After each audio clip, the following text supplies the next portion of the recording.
Long time ago, this group of Lakota people, out of the blue, they're starting to lose young girls. They wake up in the morning and a girl will be missing. So they set up guards to stay up through the night. At that time, there's no horses. So one of the warrior societies decided they're going to stay up all night and watch what's going on. And here, one night, they heard a flapping sound. So they whispered, look over there. And here something settled on top of a teepee. And here they saw like a shadow going into the teepee from the top. So they went over there. They're listening like that, and they could hear it kind of moving around inside that teepee. So with a really fast movement, they knocked the teepee down, and they held down the edges, and then they made a fire right away.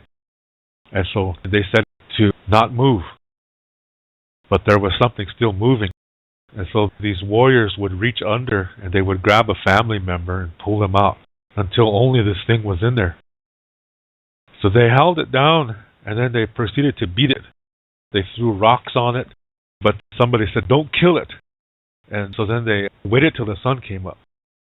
When the sun came up, they cut the teepee and they brought this thing out. And here it was a man. He looked Indian. He wore a cape around his back. He had a hump in the back. So they thought he was hunchback. They didn't think too much of it. And then they spoke to him, but he couldn't understand because it's a different language. But in those days, Indians developed this sign language. And that's how they would talk with each other for Indians from different tribes. So they did that. They were able to communicate with him. And from the sign language, they learned that he came from the south. He said he traveled a long distance, and he said that the people hid from people. They always are moving, he said. They don't like to come out during the daytime. They live in caves. So their time is the nighttime. So they tied him up to a pole. They knew that there's something wrong. Another thing was that he really stunk. The smell was something they never smelled before. Now, in Lakota culture, in the Star Knowledge stories, there was a time period where you have this entity who lives in the sea, and her name is Unk, and she was cast there. Originally, she was a sister friend to the earth. At that time, the earth was very young, very tempestuous, and these two were sister friends. But she got jealous of Unk, and she has more power than Unk. So she threw Unk in the water to stay.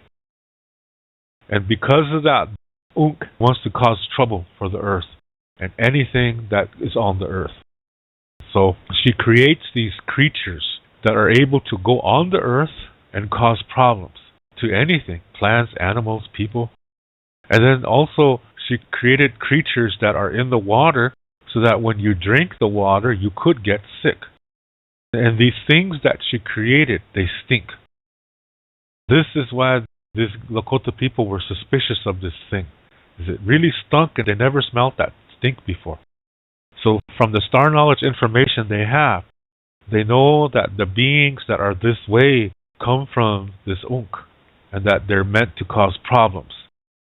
They cause contention.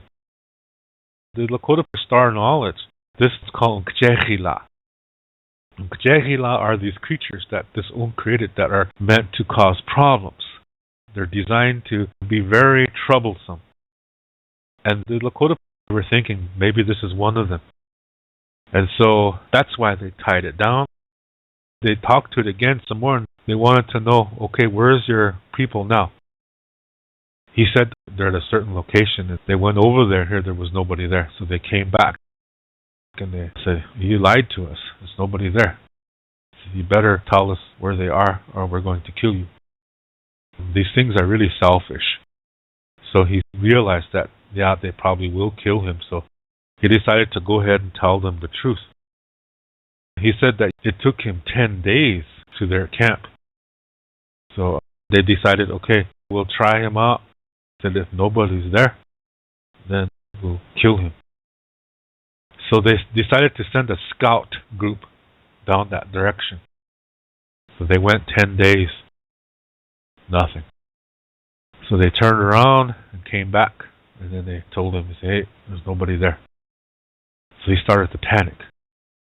These Lakota people said, okay, we're going to kill you because you lied to us.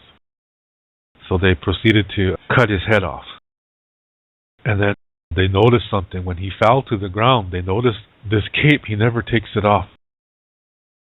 So they said, let's see what's under there. So they took the cape off because they thought he was hunchback. But they realized that there's something odd. So when they took that cape off, he wasn't hunchback at all. There were some wings on the back. And they were kind of brown, green, scaly kind of wings. And they were like, holy crap. What the hell is this? So then they realized when he said it took him 10 days, obviously he didn't walk. So they're saying, what if it meant that it took him 10 days flying? Then that would mean his people are even further south than they thought. So they said, okay, something has to be done because this guy is taking these girls. Now we know how they're disappearing. And they took a guess what they're doing with these girls. So they decided, okay, let's take his cape and we'll take his wings. They cut his wings off. They put the wings in the buffalo robe. They cut him up in pieces and they decided to take him back because he really stunk bad. And they felt that if they leave him, that his people might get suspicious because they won't have his smell. Even though they have the wings, they wanted to make sure. So they cut him up in pieces so that way they didn't have to carry the body. So they put it in bags, and then their plan was that when they got close, they were going to take these pieces out so that when they come near, nobody will think anything. So they went for many, many days. And here they found this cliff, and there were a bunch of caves in there. They just stayed and decided to just watch and see what happened. And then, sure enough, as it got dark, these things would come up, and they saw them flying around. There's a whole bunch of them, like a tioshpai. There were women and children and old ones and men. And then they noticed that sometimes several of them would come back with girls. These girls would be crying and screaming, and they'd take them into these caves, and maybe the next day they're throwing out the bones. So at the bottom, there's a bunch of skeletons down there. So they're like, well, we're right. So then they decided, let's camp down a few ways down the area here. Let's make a soup and feed these guys. Because they're going to come and they're going to get suspicious. And we'll welcome them with soup. And let's feed them with this guy and see what happens. Because they couldn't battle them because there was too many of them. So then they did that. And some of them went off and they killed a buffalo. And then they proceeded to make their soup. And they're going to use that smell of the buffalo soup to disguise.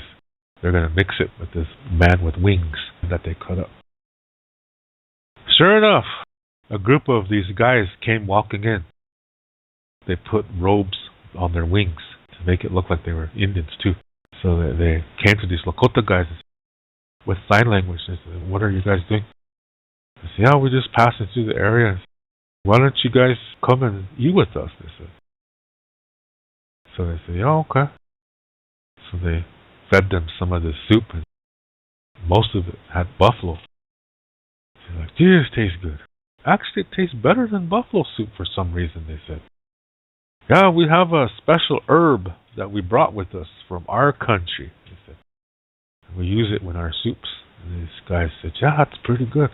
Yeah, it's too bad our people can't eat this too. I said, well, why don't you invite them and bring them down? We have lots of soup. We can eat soup all night long. So these guys said, yeah, that's a cool idea. So they invited the rest of their people down. And they all were feasting, and everybody was eating the soup. Slowly they started getting sick. And then they realized, hey, these Lakota guys, they're not eating the soup. They didn't even think of that because they were so into the taste. Now these things are starting to get sick and they're starting to hold their stomachs and they're rolling around on the ground. And finally, one of their leaders got up and said, what's in this soup? And they said, well, hey, we know who you are. We know that you're stealing girls and eating them. And you can't do that anymore. So we're not going to let you do that anymore. You're eating one of your own. They said, and this guy went crazy after that. So now they're all laying on the ground and they're sick, so the Lakota guys were able to destroy them after that. They cut them up into pieces. They made a huge fire and they burned these things for several nights and several days because that's how many of them there were. There were several hundred of them. They wanted to make sure they burnt all the way to the ash so that there's nothing but ashes left. So they did that, and then they burned some sage in that area, and then they cleansed that area. All these years that these people lived here, they've been eating girls. So that's the unhealthy energy that they left behind. And all that time, they're eating these little girls alive. They don't even kill them. And just think of all that energy that these girls are in sheer terror as they're being eaten. That's how they die. And look at all that energy that's left behind from the girls and from these people who killed them and ate them in this way. Nobody can come here. They said this is really not a healthy area. They went around to different tribes and they told them the story and they told them what they did. And they said, go over there yourself, you can see. And they kept a couple of wings so that they could show them what this was. And they realized a lot of tribes lost little girls this way. And so they parted in peace. Hopefully they got rid of all of them. So what could these things have been? They only came out at night. And they had these wings. Could they have been gargoyles? Could they have been vampires? You can imagine that based on this individual with the wings, you can imagine how when the Catholic priests learned this, they say, oh, see, this is evidence. Your stories come from the devil. So this is why in the beginning of the reservation time, a lot of our stories were banned. We were banned from speaking our language, doing our ceremonies, and telling our stories. So we were hit emotionally and spiritually in that aspect. Plus, we couldn't leave the reservation in those days. Now we can, but back then we couldn't in the beginning of the reservation time period. They were like prison camps. And so we had to eat whatever the government gave to us because not being able to leave, that also meant we couldn't have anything to hunt. So no guns, no knives, no spears. So we had to just eat whatever the government gave to us, and that was very unhealthy foods. And that resulted in us getting diabetes, hypertension, heart problems, heart disease. As I said, we're hit spiritually and emotionally from not being able to practice our ceremonies and speak our language and tell our stories. But we're hit physically too, not being able to eat those healthy foods. So we became sick in those three areas, physically, spiritually, and emotionally. And that then forced us to become mentally weak. We became weak-minded. And so by that time, the priests are saying, hey, your stories conflict with the Bible, so that means they come from Satan. And we began to believe it because we were weak-minded by that time. So we were told not to talk about those things because that's evil. So today, a lot of people don't like to talk about things like the thunder being. They try to say, yeah, this is a thunderbird that cleanses the ground. But what they don't like to admit is that this being is male and female at the same time. And with the Unkjeji, there's many, many different kinds of Unkjeji. Some of them are giant snakes. Some of them are like dinosaurs. Some of them are the Bigfoot. All these things, people, when they hear them, they don't believe them because they never heard it before. And for those people who do know these stories, they don't want to talk about it because the churches said it was evil. So that's why you don't hear about this, and that's why you don't read about these kind of stories in books. Most of the stories that you find in books are incomplete, and they're dualistic, and they're Christianized. So you see, this is why today most Lakota people don't believe Lakota Star Knowledge. They don't know it because they're too used to what they're familiar with, which is Christian influenced. Like I said, in the late 1800s and early 1900s, we were physically, mentally, spiritually, and emotionally attacked. So we became very, very weak. And it was easy then to become Christian, brainwashed. And children that are born into that, in 1910, they're born into strong Christian households, so they don't know these things. Then they were sent to boarding school and tortured. If they spoke anything about their culture, they were tortured for that. A lot of children died in those schools. So when the ones who made it, they didn't really survive because all they saw was abuse. So they either grew up to become abusers themselves or victims, or both. But they didn't really survive. They're more like in post-traumatic stress disorder. They grow up and they try their best, but they haven't really received healthy parenting, so their parenting is really not that effective. So their children are the old people you see on the reservation today. They grew up also in Christian households and not ever hearing Lakota Star Knowledge. So that's why a lot of old people today don't know Lakota Star Knowledge stories. All they know is what is Christian influenced. And America made a mental asylum in Canton, South Dakota for any Indian in America that did not become a Christian. They said you were radical. You must be crazy. So they sent you there. And they sent all the medicine men and women there too, because they didn't want the Indians to go to them for help. They wanted to take away any chance of hope for them to keep to their Indian ways. So this way, the people on the reservation have no choice but to become Christian. People don't realize this is what happened. This is why most of today's Lakota people and Indian people in general don't know really their complete culture. And what they do are Christianized, sanitized, watered-down versions of all these stories. To learn more about Lakota spirituality, I have written a book called Wichocha Otechike. This book also includes Lakota Star Knowledge information.